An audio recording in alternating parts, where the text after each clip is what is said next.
ایک دفعہ کا ذکر ہے، ایک گاؤں جنگل کے قریب واقع تھا۔ ایک چرواہا لڑکا ہر روز اپنی بھیڑیں جنگل میں چرانے لے جاتا تھا، لیکن وہ نادان اور جھوٹا تھا۔ وہ اکثر بور ہو جاتا اور دوسروں کے ساتھ مذاق کرنے کے لیے چالیں چلتا تھا۔ ایک دن اس نے اپنے گاؤں والوں کے ساتھ مذاق کرنے کا فیصلہ کیا۔ وہ ایک چٹان پر چڑھ گیا اور زور زور سے چیخنے لگا، بھیڑیا بھیڑیا، میں خطرے میں ہوں، بھیڑیا میری بھیڑوں کو مار رہا ہے، برائے کرم میری مدد کرو۔ اس کی چیخیں سن کر گاؤں والے لاٹھیاں لے کر اس کی مدد کے لیے دوڑ پڑے، لیکن جب وہ جنگل میں پہنچے تو تلاش کرنے کے باوجود انہیں کوئی بھیڑیا نظر نہیں آیا۔ گاؤں والوں نے پریشان ہو کے چرواہے سے بھیڑیے کے بارے پوچھا۔ چرواہا زور زور سے ان پر ہنسنے لگا۔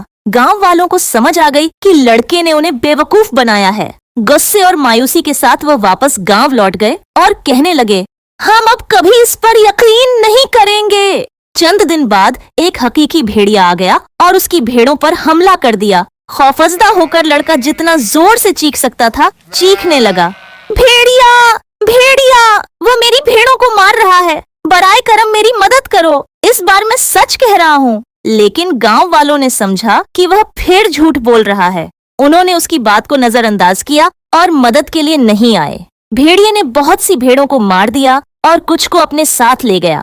اس نادان لڑکے نے صرف اپنے جھوٹ کی وجہ سے سب کچھ کھو دیا۔ سبق: کچھ کرنے سے پہلے سوچو۔ جب ایک بار اعتماد ختم ہو جائے تو کوئی بھی تمہاری بات پر یقین نہیں کرتا، ایون جب تم سچ ہی کیوں نہ بول رہے ہو۔